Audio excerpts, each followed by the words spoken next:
de los centros de cómputo y las computadoras. Hola, mi nombre es Alejandro Monroy y hoy hablaremos de la historia de las computadoras y los centros de cómputo en México. Pero, ¿cuándo se habrá inventado la primera computadora? ¿O cómo era la primera computadora? Bueno, pues para comenzar la historia de las computadoras tenemos primordialmente lo que es el ábaco. El ábaco fue el primer dispositivo mecánico para contar y este fue creado en las antiguas civilizaciones griegas y romanas. Este es un dispositivo muy sencillo, el cual no se le puede llamar computadora por falta del elemento fundamental que es un programa, pero este fue la base para comenzar todo lo que hoy conocemos como computadora. Posteriormente tenemos la Pascalina. Esta fue una máquina inventada por Blaise Pascal. Representaba los datos mediante las posiciones de los engranajes y los datos de estos se introducían manualmente, estableciendo dichas posiciones finales de las ruedas.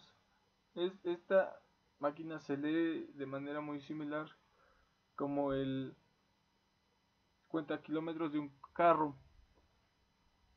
Posteriormente tenemos lo que es la máquina analítica, y esta fue la primera computadora creada por Charles Babbage, profesor matemático de la Universidad de Cambridge. La idea que tuvo Charles sobre una computadora nació debido a la elaboración de las tablas matemáticas, ya que era un proceso tedioso y propenso a errores. Y en 1823 el gobierno británico lo apoyó para crear el proyecto de una máquina de diferencias, un dispositivo mecánico para efectuar sumas repetidas. Posteriormente tenemos lo que es la primera generación de las computadoras.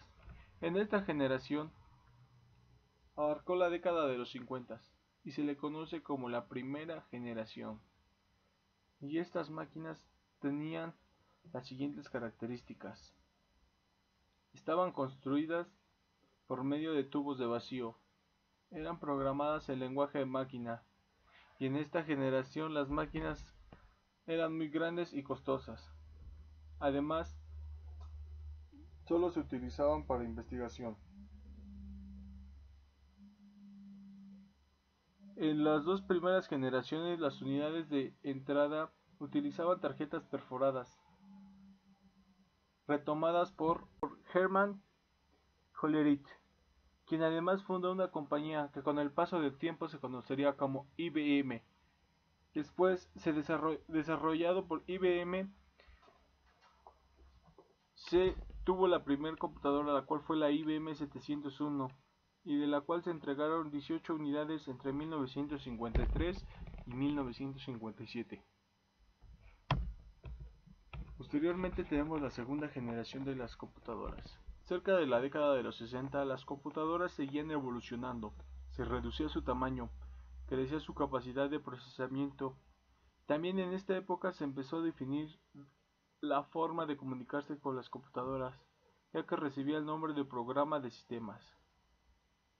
Las características de la segunda generación son que estaban construidas con circuitos de transistores, se programan en nuevos lenguajes llamados lenguajes de alto nivel. Además, en esta generación las computadoras reducieron demasiado su tamaño y fueron de menor costo. Aparecerían muchas compañías nuevas de computadoras.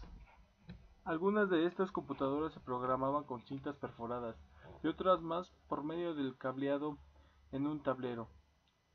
Los programas de estas eran hechos a medida de que un equipo de expertos, analistas, diseñadores y programadores que se manejaban como una orquesta para resolver los problemas y cálculos solicitados por la administración.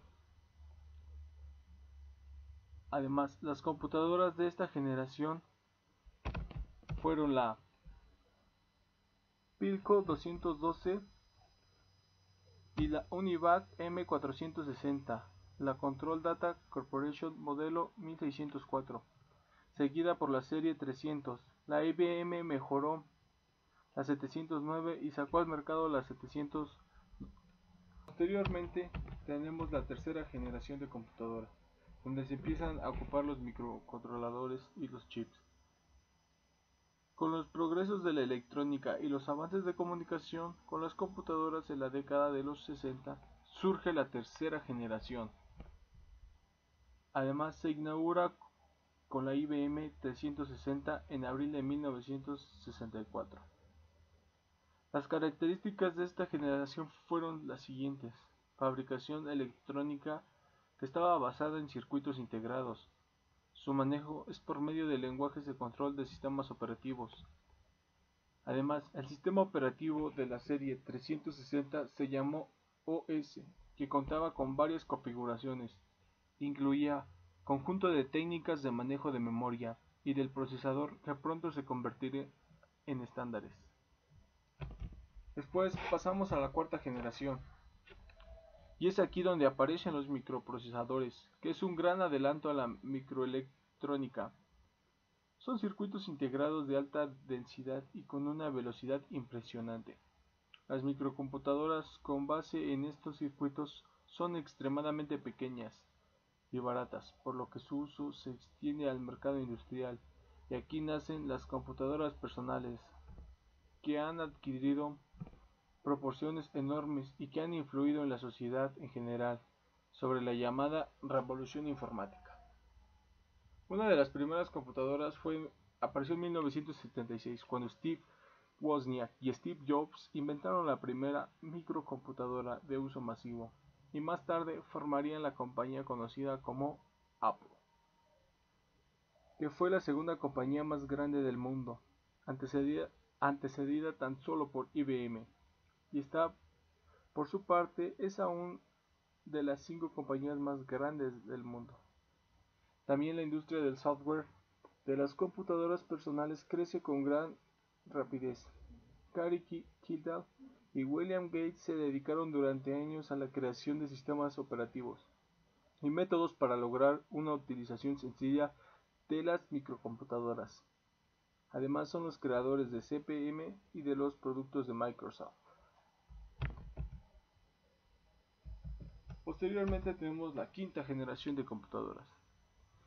Y en vista de la acelerada marcha de la microelectrónica, la sociedad industrial se ha dado a la tarea de poner también a esa altura el desarrollo del software y los sistemas con que se manejan todas las computadoras.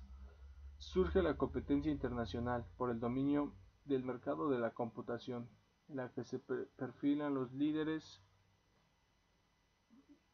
computación, que sin embargo no han podido alcanzar el nivel que se desea: la capacidad de comunicarse con la computadora en un lenguaje más cotidiano y no a través de códigos o lenguajes de control especializado.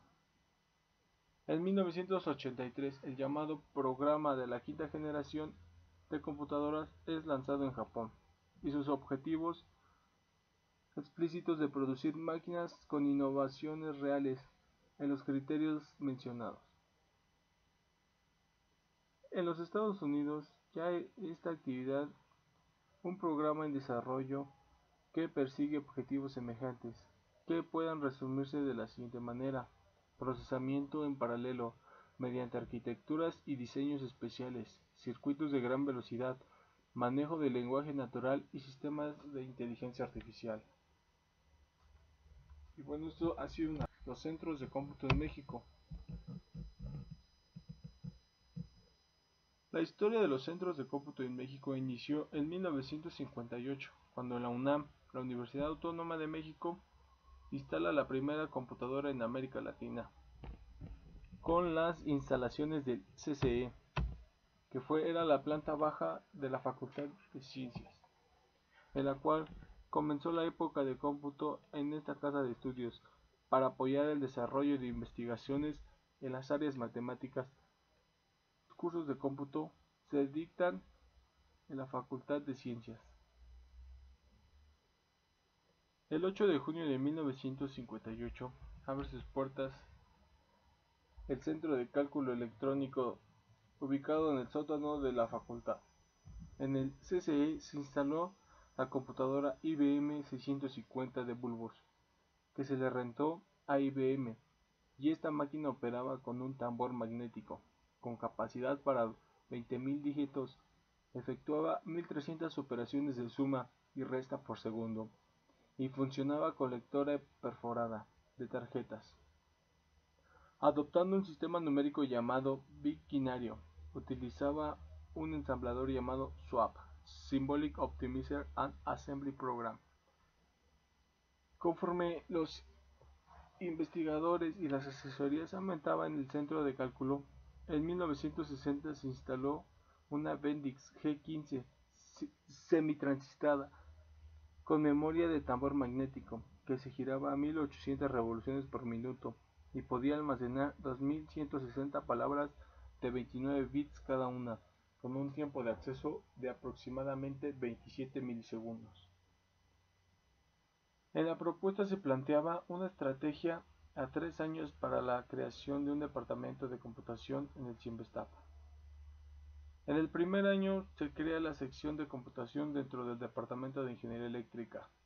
En el segundo año inició las actividades como departamento de computación y posteriormente para el tercer año de formación de al menos 2 secciones del departamento de computación. Además, la separación de los programas de maestría y doctorado llevó de manera natural a proponer la creación del departamento de computación.